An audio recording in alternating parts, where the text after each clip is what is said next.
Hello, writers. Now that we're going into Get Rep Now, we figured we're going to do a little video with tales from Get Rep Now. In case you're looking for tips and tricks on how to crush Get Rep Now, we have several of those videos and we will link to them at the bottom of this video. So, cautionary tales, some of them are cautionary from Get Rep Now. But before we do that, Jim, do you want to explain to everyone in case they don't yet know what Get Rep Now is? Sure. Hello, world. Thanks for joining us. Get Rep Now is, first of all, it's not a contest. It's a promotion. Okay. What it is it's a specific period of time. This year it happens to be March 17th through May 31st, I believe, in which during that time, every script that comes in to Coverage Inc. for coverage, which is screenplay analysis, that gets a consider for script. That's roughly the top 2 to 3% of scripts that we see. We elevate to our manager panel, which we are finalizing right now. Last year, it was 15 top managers. This year is probably going to be about the same. Okay. What that means is that we advocate for the script, whether it's a pilot or a feature. We go to the managers and we say, these are the great scripts that we've found. Take a look. Here's why you should love them. And in doing so, we've gotten writers signed for the past 4 years straight. It's really a great opportunity. If you've got a piece of material that is highly developed or has a really great concept, or you yourself as a writer are ready to rock and trying to figure out how to break in, this is one possible way to do that.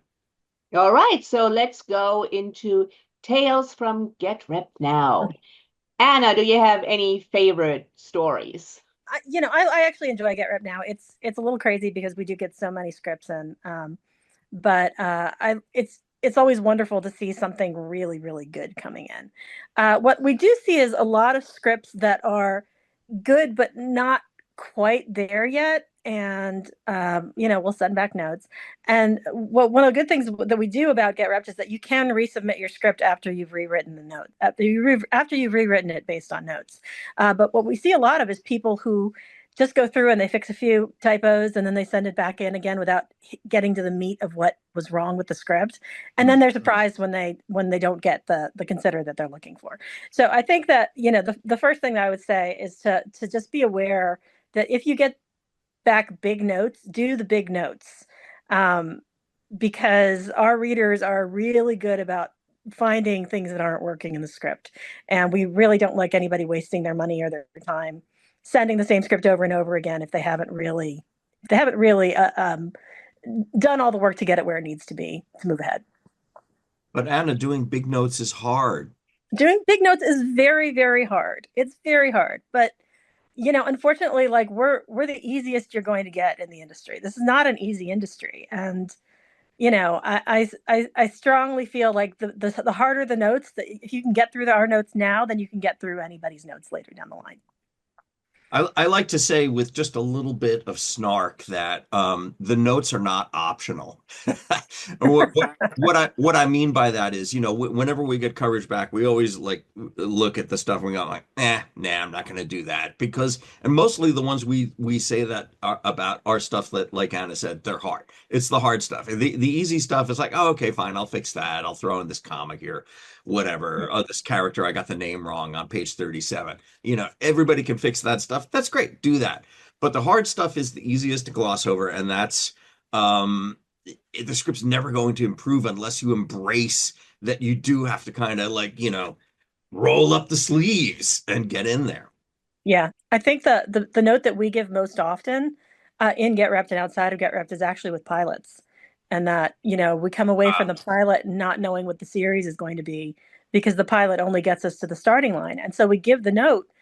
You need to basically write the second episode of the series as the first episode, and so many writers do not want to do that. But we're kind of past the days of premise pilots, And that's a hard note to get. I mean, if you, I can actually, I feel enormous sympathy when a writer gets that note, because I know exactly how much work you're going to have to put into the script to get it where it needs to go. But that's definitely the note that comes up the most often. So that, yeah, Tanya, can you talk a little bit about premise pilots and setting the importance of setting the series engine, Of setting up course. the series engine? And so, guys, what we see a lot is that we get pilots and, well, we see the world, we get introductions to all of the characters, and what we don't see is a story. Like, there is no story. Not only do we not know exactly what the series is going to be going forward, we also do not have a pilot story. In other words, we get beats of characters basically introducing themselves, and we get beats of as you know scenes. As you know, we've been friends for a long time. But what we don't get is what is the series going to be? What is every episode going to look like? You have to remember that a pilot is a blueprint. It's a blueprint for the next, 100 episodes, hopefully. It's a blueprint so the audience knows what they're going to get.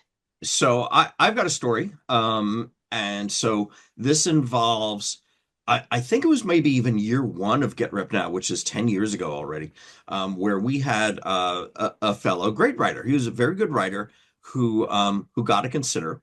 I was so moved by the quality of the writing of this fellow's script that I said, "Hey, let's have lunch." He was local.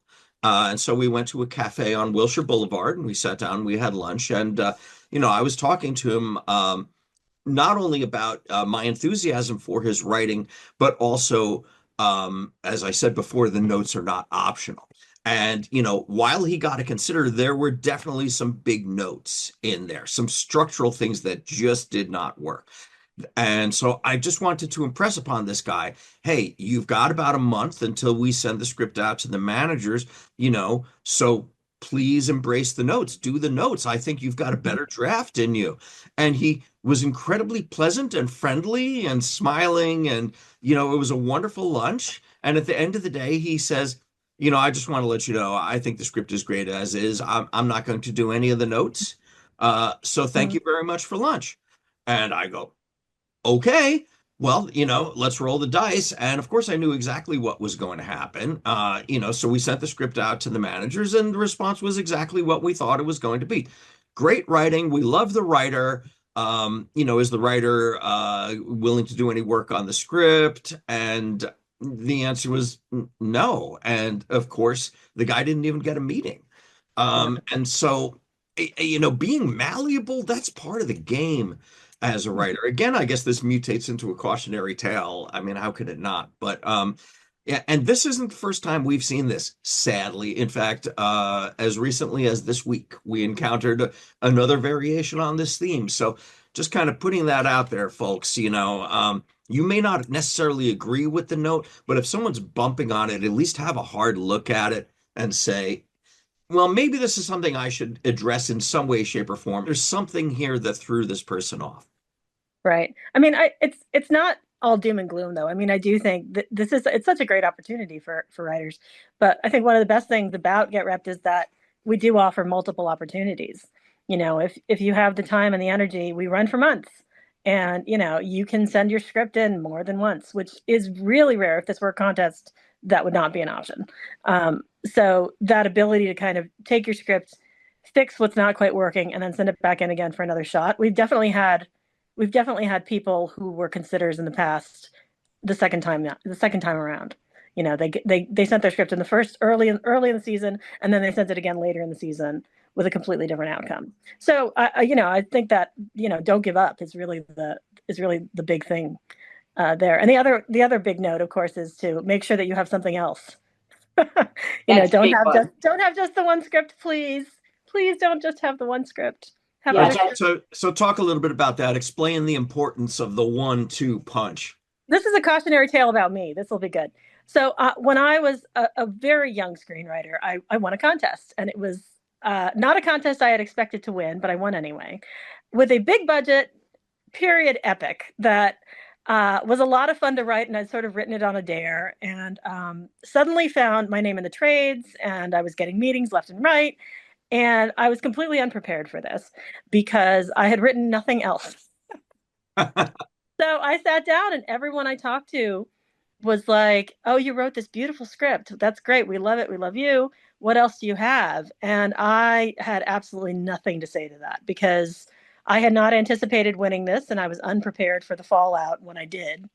And there went my screenwriting career. Now that's not entirely true, but but at the time it was sort of a large setback in terms of just figuring out how the industry worked and being aware. And that really hasn't changed. A lot of things about the industry have changed, but that has not. If, the point of having a manager and having a representative is that, they want to be able to work with you over and over and over again. If you just have one piece of material and you don't have an equally solid second piece of material, it it it doesn't give them a lot to work with, because they may not be able to sell that script that they really love, but they might be able to sell the other script that you have sitting around. And that also shows that you don't just have the one idea, because Absolutely. there are definitely plenty of writers out there who only have one idea. And that's great if you want to go out and be an auteur, but if you want to have an ongoing writing career, you need to have ongoing material as well. Absolutely. And let me drive that point home a bit more forcefully as well. We get people into rooms with representation every single year. Every single time we do Get Rep Now, the considerers get meetings. And you know what? We tell them, please, please, please, you have to have follow-up scripts. Sometimes they don't listen. Those writers will not get representation, even though they may have a wonderful script, even though they may really vibe with the manager they're meeting with. If they do not have follow-up scripts, they will not get representation. Sorry to be Debbie Downer. Yeah, no, we see this every year. It's just, I can't stress this enough. And, this is why when when the considers start coming in, that's always the first thing I tell people. Start working on your follow-up or follow-ups. Because what's the first thing a manager or an agent says when they read something they like? What else have you got? And what they're looking for is consistency, that you can deliver good stuff over and over again. No one's interested in that one-off sale anymore. Those days are over. Back in the day, 90s, whatever, sure. You blow something out there in a naked script, and maybe it sells for decent money. Great, good. They keep the manager agent keeps the lights on for a while, and then they'll figure out if you've got a follow-up. And if you don't, oh well, there's somebody else. Yeah. So but nowadays, it's all about monetizing a writer over the course of a career, which is generally around 5 to 10 years on average.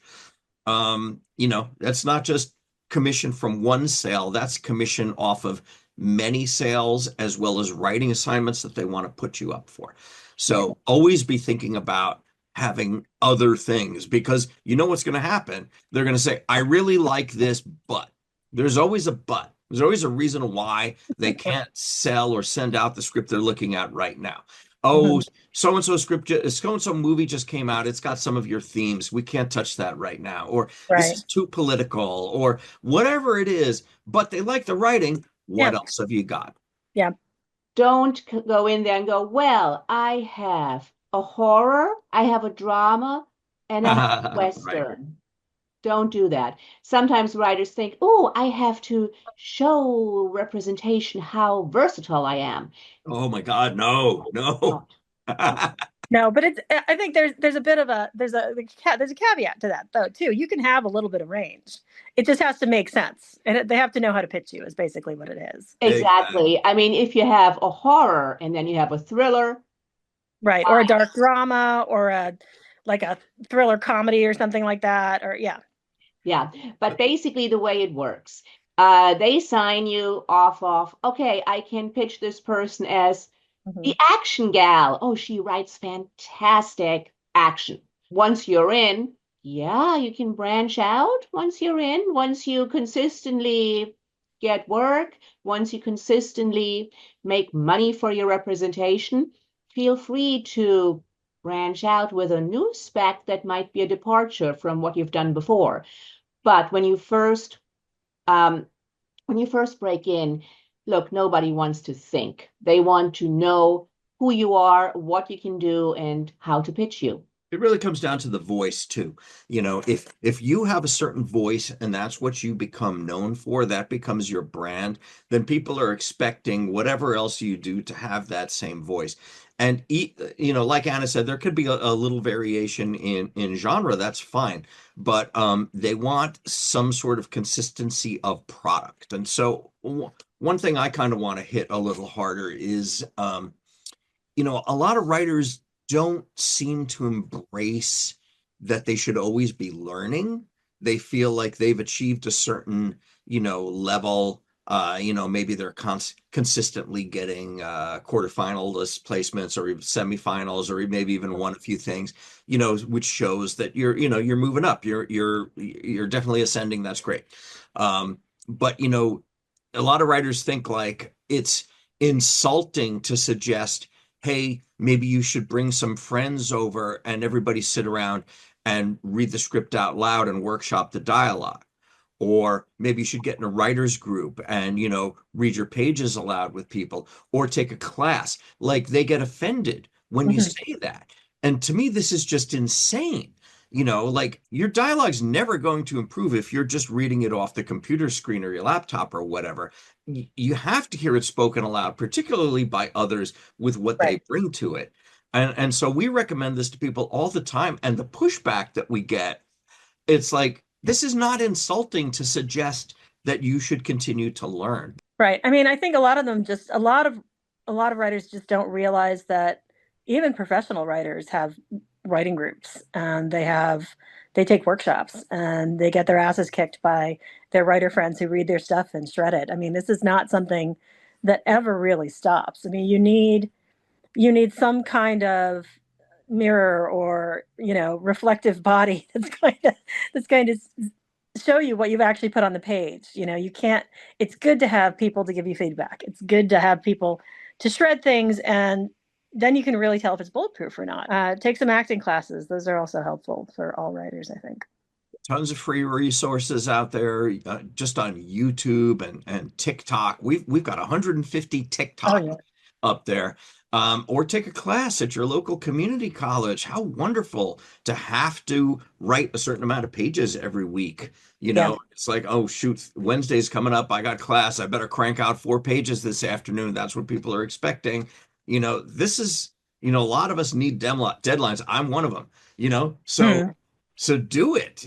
I mean, like, that knowledge that you're constantly absorbing is only going to make your stuff better. Certainly not going to make it worse. Why would you not?